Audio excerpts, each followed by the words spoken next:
Hello दोस्तों, welcome आप सभी का हमारे यूट्यूब चैनल में। आज की वीडियो में हम बात करेंगे क्लास 10th के उन बच्चों के लिए जो इस बार बोर्ड एग्ज़ाम 2025 में बैठने वाले हैं।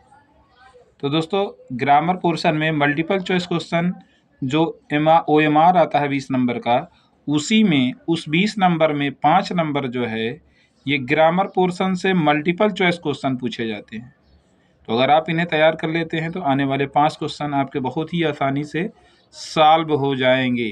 देखिए, यहाँ पर बताया गया है कि व्याकरण अनुभाग से 5 बहुविकल्पीय प्रश्न पूछे जाते हैं। विद्यार्थियों को सभी प्रश्नों का उत्तर देना अनिवार्य है। प्रत्येक प्रश्न के लिए 1 अंक निर्धारित है।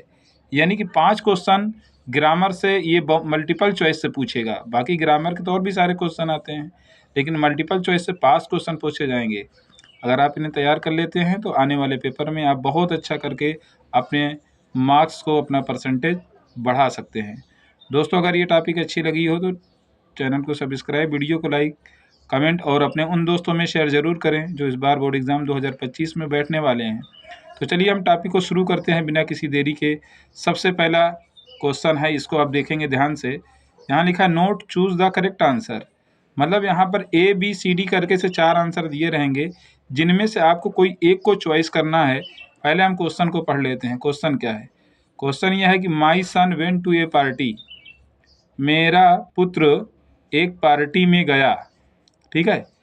तो the future indefinite tense of this sentence is, मतलब ये कि पास्ट इंडिफिनिट में दिया गया है और पूछा जा रहा है कि फ्यूचर इंडिफिनिट में इसी ट्रांसलेट को हम किस तरह से लिखेंगे। तो चलिए हम सारे ऑप्शन को पढ़ते हैं और उसके बाद फिर हम आपको बताएंगे कौन सा सही होगा। जैसे my son will go to a party, my son will be going, गलत है। My son will not go, ठीक है, फ्यूचर इनफिनिट टेंस है ना, तो ये नेगेटिव होगा, फ्यूचर का ही है लेकिन नेगेटिव हो गया।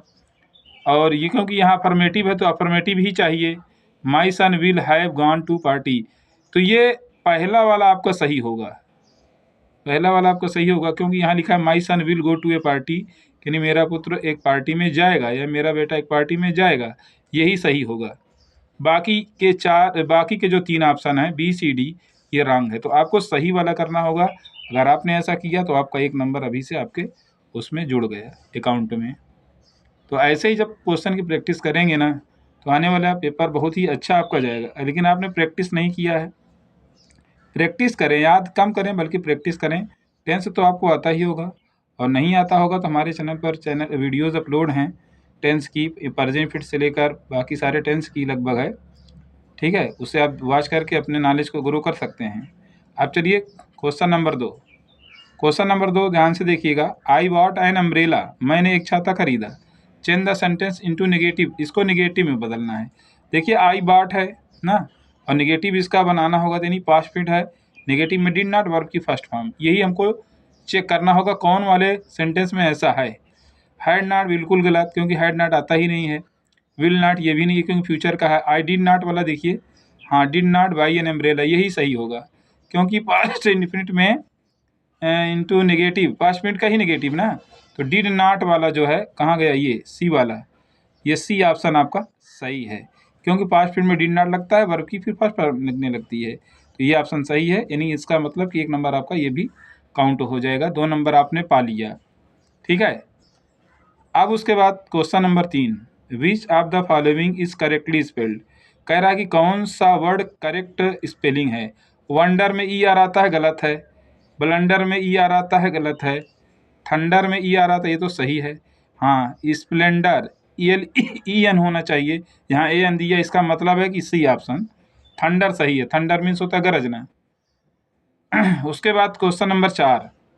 क्वेश्चन नंबर 4 कह रहा है these girls are talking noisily, ये लड़कियां शोर करके बात कर रही हैं। Change into present perfect continuous tense. अभी कौन सा टेंस में था पहले ये जान लेते हैं। प्रेजेंट कंटिन्यूअस है क्योंकि यार लगा है और एनजी लगा है ना, हाँ, प्रेजेंट कंटिन्यूअस है।